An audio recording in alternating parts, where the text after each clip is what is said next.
வணக்கம்.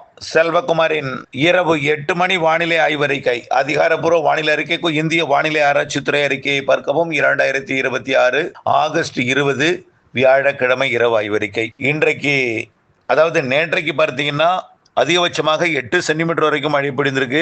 செங்கல்பட்டு மாவட்டம் கொக்காரத்தாங்கல் 8 சென்டிமீட்டர், தஞ்சாவூர் மாவட்டம் பூதலூர், திருவாரூர் மாவட்டம் நீடாமங்கலம் 6 சென்டிமீட்டர், விழுப்புரம் மாவட்டம் மரக்காணம் மற்றும் திருச்சிராப்பள்ளி மாவட்டம் நந்தியாறு, திருவையாறு தஞ்சாவூர் மாவட்டம், பெரம்பலூர் மாவட்டம் பாடலூர், ஈரோடு மாவட்டம் சென்னிமலை தலா 5 சென்டிமீட்டர், மேலும் பல இடங்களில் 4 சென்டிமீட்டரும், மேலும் பல இடங்களில் 3 சென்டிமீட்டரும், அதை விட கூடுதலான இடங்களில் 2 சென்டிமீட்டரும், 1 சென்டிமீட்டரில் நிறைய இடங்கள் மழை பொழிந்திருக்கு. இன்றைக்கு பார்த்தீங்கன்னா தமிழ்நாட்டின் கடலோர வளிமண்டலத்தில் கீழடுக்கில் நிலவுகின்ற காற்று சுழற்சி காரணமாக, காற்று சுழற்சியில் இணைப்பு சுழற்சி காரணமாக மழை பொழிந்து கொண்டிருக்கிறது. மழை பொழிய தொடங்கி நன்றாக தீவிரமாகி இருக்கிறது கடலோர பகுதிகளில். அதாவது ஈரோடு மாவட்டம் மற்றும் கோயம்புத்தூர் மாவட்ட வடக்கு பகுதியில் தொடங்கிய மழை அவினாசி தெற்கே கருமத்தம்பட்டி மற்றும் திருப்பூர் மாவட்ட பகுதிகளில் இருந்து அப்படியே பார்த்தீங்கன்னா முத்தூர் பகுதி, கொடுமுடி பகுதியெல்லாம் நல்ல மழை பொழிவை கொடுத்து கொண்டே அப்படியே கிழக்கு நோக்கி நகர்ந்த மழை தீவிரமடைந்து கடலோர மாவட்டங்களுக்கு வரும்பொழுது நல்ல ஒரு பலமான மழைப்பொழிவாக மாறி பல மாவட்டங்களில் நல்ல மழைப்பொழிவை கொடுத்தது. டெல்டா மாவட்டங்களில் கூட ஏதோ மழைக்காலம் போல தொடர்ச்சியாக விட்டு விட்டு விட்டு விட்டு தூறல். டெல்டா முழுவதும் இரண்ட சூழல், பள்ளி விடும் நேரத்தில் மழை. ஆக தொடர்ச்சியாக இந்த மாலை 3 மணியிலிருந்து இந்த இரவு நேரம் வரைக்கும் விட்டு விட்டு மழை பொழிந்து கொண்டே இருக்கு. இப்ப கூட இந்த மழைப்பொழிவு தொடர்ந்து கொண்டுதான் இருக்கு.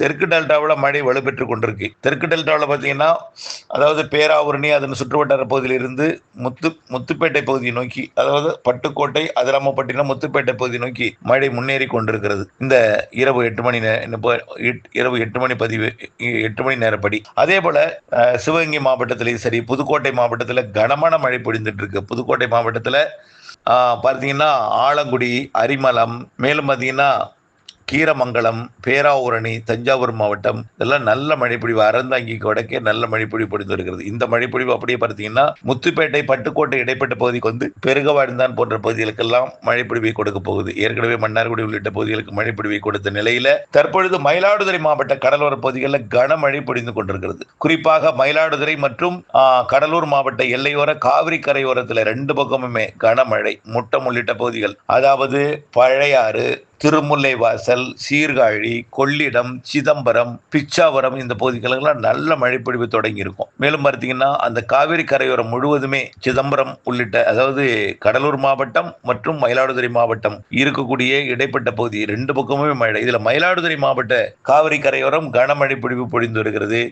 மேலும் பார்த்தீங்கன்னா நெய்வேலி உள்ளிட்ட பகுதி, கடலூர் மாவட்ட பகுதியில் பெரும்பாலும், புதுச்சேரி உள்ளிட்ட பகுதியில் கனமழை பொழிந்து, புதுச்சேரி பொழிந்த மழை தற்பொழுது கடலிலே பலத்த மழையாக பொழிந்து வருகிறது. இந்த நிலையில இப்படிப்பட்ட மழை இருக்கும்னு புதன் வியாழன் வெள்ளின்னு சொல்லிட்டே இருக்கோம்.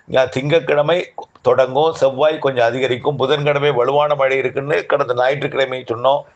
புதன் வியாழன் வெள்ளின்னு சொல்லிட்டே இருந்தோம். அதற்கு பிறகு 23ஆம் தேதியிலிருந்து என்ன ஆக போகுதுன்னா தென்மேற்கு பருவமழை கேரளாவில் தீவிரமடைய போகுது. ரொம்ப பெருசா இல்லைன்னா கூட கொஞ்சம் சற்று தீவிரமடைய போகுது. அதனால வெப்பச்சலனத்துடன் கூடிய தென்மேற்கு பருவமழை தமிழ்நாட்டில் பொழியும். மழை இருந்து கொண்டே இருக்குங்க, மழை இல்லைன்னு சொல்ல முடியாது. குறைந்தபட்சம் இந்த காற்று மறைக்கக்கூடிய பகுதியிலாவது மழை இருந்துட்டே இருக்கும். காற்று மறைக்கக்கூடிய பகுதியிலாவது மழை இருந்துட்டே இருக்கும். நல்லா புரிஞ்சுங்க. ஒன்றே ஒன்று புரிஞ்சுங்க, வறட்சிங்கிறத தயவு செய்து மனதில் வச்சுக்க வேண்டாம். பொறுத்திருந்து பாருங்கள் நடக்க போவதை. உங்களுக்கு எல்லாமே இப்போ மாயையாவே இருக்கும். அதாவது இப்போ இருக்கக்கூடிய பசிபிக் பெருங்கடல் நிகழ்வு எல்லாமே ஜப்பான் நோக்கி போவதாகவும் பிறகு சீனாவை நோக்கி போவதாகவும் காட்டிட்டே இருக்கும். வட அரைக்கோளம் குளிர்ந்ததும் சூரியனின் குத்துக்கதிர் நிலநடுக்கோட்டை அடைந்ததும் நிகழ்வானது நேரடியாக பசிபிக் பெருங்கடலில் இருந்து தென் சினக்கடல் நாடுகள் வழியாக, அதாவது வியட்நாம், கம்போடியா, லாவோஸ் வழியாக வடக்கு வங்கக்கடலுக்கு வர தொடங்கும். பிறகு நேரடியாக பசிபிக் பெருங்கடலில் இருந்து பசிபிக் பெருங்கடல், தென் சீனக்கடல் பகுதி வழியாக வங்கக்கடலோட ஒடிசாவின் தெற்கு பகுதி, பிறகு செப்டம்பர் மாதம்லாம் ஆந்திர பிரதேசத்தோட பகுதிக்கும், செப்டம்பர் இறுதியெல்லாம் மத்திய ஆந்திர பிரதேசத்துக்கும், அக்டோபர் முன்பகுதியெல்லாம் தெற்கு ஆந்திர பிரதேசத்திற்கும், அதே நேரத்தில் இலங்கை அருகே வளிமண்டல சுழற்சி உருவாகி அக்டோபர் 15 தேதி நல்ல மழைப்பொழிவை கொடுக்க போகுது. அதே போல அதாவது ஒட்டுமொத்த தென் மாவட்டங்கள் இலங்கைக்கெல்லாம் வரக்கூடிய நாட்கள்ல, அதாவது வரக்கூடிய தென்மேற்கு பருவமழை இறுதி கட்டத்தில் கேரளாவில் நல்ல மழைப்பொழிவை கொடுக்கும். குறிப்பாக தென் மாவட்டங்களுக்கும் இலங்கைக்கும் அதிக மழை காலம்னா அக்டோபரா தெரியுது. October, November, December. அதுக்கு முன்னாடி வெப்பசலனத்தினுடைய தென்மேற்கு பருவமழை, தென்மேற்கு பருவமழை எல்லாமே இருக்கும். அணைகளுக்கு நீர்வரத்து தினம் 1 டிஎம்சி கொடுக்கும்னு சொன்னோம். கொடுத்துட்டே இருக்குங்க. இன்றைக்கு வரைக்கும் 46 டிஎம்சி எட்டிடுச்சு. மேட்டூர் 46 டிஎம்சி தாண்டிடுச்சு. நம்ம 25ஆம் தேதி 50 டிஎம்சி எட்டுன்னு அன்றைக்கே அறிக்கை கொடுத்திருக்கோம். நீண்டகால அறிக்கையிலையும் அதான் சொல்லியிருக்கோம். ஆகவே மேட்டூர் திறக்கும் சூழல் ஏற்படணும்னா 50 டிஎம்சி எட்டணும். அதாவது 90 அடி என்பது 50 டிஎம்சி. அது 8 நாள் தான் திறப்பாங்க. அது வரக்கூடிய 25ஆம் தேதிக்கு மேல் அந்த திறக்கும் சூழல் ஏற்படும். கண்டிப்பாக இன்னும் ஒரு 4-5 டிஎம்சி வந்ததுன்னா அந்த 90 அடி என்கின்ற 50 டிஎம்சி அளவை எட்டும். அதற்கு பிறகு திறப்பதற்கு யோசனை, அதாவது முடிவெடுக்கப்படும் என்று எதிர்பார்க்கப்படுகிறது என்று ஏற்கனவே நாம் இதை சொல்லியிருக்கிறோம். ஆகவே 50 டிஎம்சி 25ஆம் தேதி எட்டும் கண்டிப்பா. அது வரைக்கும் கபினிலிருந்து 10,000 12,000 அடி கனஅடி தண்ணீர் வந்து கொண்டே வினாடிக்கு வந்துட்டே இருக்கு. ஆகவே அது மட்டும் இல்லாம கண்டிப்பா பாருங்க, அதாவது இப்ப பாத்தீங்கன்னா நிறைய கேள்வி வந்துட்டே இருக்கு. இலங்கையிலிருந்து கேள்வி வந்துட்டு இருக்கு. கடல் வெப்பம் குறைஞ்சு விட்டது, அதனால வடகிழக்கு பருவமழை பெய்யாதுன்னு சொல்றாங்களே, உண்மையா? இலங்கையிலிருந்து கேள்வி வருது. அப்படி இல்லவே இல்லைங்க, இல்லவே இல்லை. கடல் வெப்பம் இப்ப குறைஞ்சிருந்தாலும் போன வருஷமும் இதே மாதிரி குறைஞ்சிருச்சு. சூரியன் குத்துக்கதிர் தெற்கு நோக்கி வந்த பிறகு, நிலநடுக்கோட்டை அடைந்த பிறகு கடல் நீரோட்டம் வலுப்பெற்று சரசரன்னு கடல் வெப்பம் உயர்ந்தது. புரிஞ்சுக்குங்க, தயவுசெய்து இதுவே இறுதி அல்ல. போன வாரம் அது ஆப்பிரிக்கா பக்கம் வெப்பம் உருவாகும் அப்படின்னு சொல்லி ஒரு பேச்சு பெருசா பரவியது. இப்போ கடல் வெப்பம் குறையும்னு ஒரு பேச்சு பெருசா பரவிட்டு இருக்கு. தயவுசெய்து மாறி மாறி மாறி மாறி இந்த கடல் நீரோட்டங்களும் கடல் வெப்பமும் மாறி மாறி உயர்ந்து கொண்டே இருக்கும். நம்ம வானிலை அறிக்கையில எந்த வித மாற்றமும் இருக்காது. பொறுத்திருந்து பாருங்கள், புரியும். கண்டிப்பாக தமிழ்நாட்டில் இந்த ஆண்டு வடகிழக்கு பருவமழை போலவே தென்மேற்கு பருவமழை இறுதி கட்டம் இருக்கும்.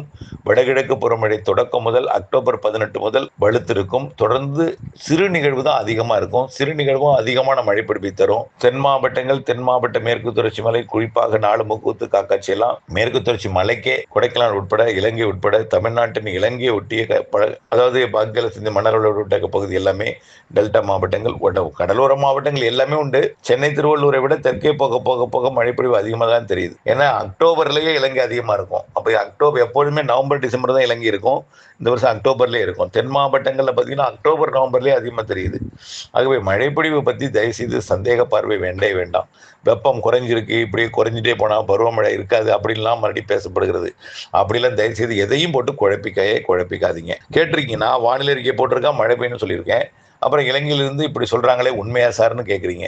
உண்மையாக இருந்திருந்தால் நான் அறிக்கையில் சொல்லியிருப்பேனே. ஆகவே தயவுசெய்து போட்டு குழப்பிக்க வேண்டாம். பருவமழை, தென்மேற்கு பருவமழை இறுதிக்கட்ட வலுப்பெறும். வடகிழக்கு பருவமழை 3 மாதங்கள் வலுவாகவே இருக்கும். October November December.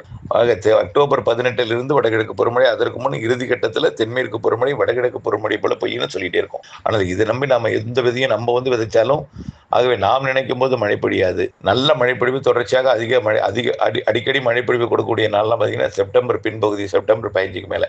அக்டோபர் முன் 15 தேதி நிறைய மழைப்பொழிவு. அதுல எல்லாம் நீங்க நம்பிக்கையா விதைக்கலாம், எல்லா பணியும் தொடங்கலாம். ஆனால் வரக்கூடிய 15 ஆங்காங்கே ஒதுக்கி தான் பெய்யும். அதற்கு பிறகு படிப்படியாக அதிகரிக்கும். கண்டிப்பாக செப்டம்பர் 15 நன்றாகவே பெய்ய தொடங்கும். அக்டோபர் 1 நீங்கள் மழை இருக்கும், தொடர்ச்சியாக மழை இருக்கும் அப்படிங்கிறத நீங்கள் நினைச்சு நீங்கள் பணி செய்யலாம். ஆகவே தொடர்ந்து வானிலை அப்டேட்ஸோட இணைந்திருந்து வானிலிருந்து விவசாயம் செய்ய அன்போடு கேட்டுக்கொள்கிறேன். தொடர்ந்து இணைந்திருங்கள் அப்டேட்ஸுடன். நன்றி.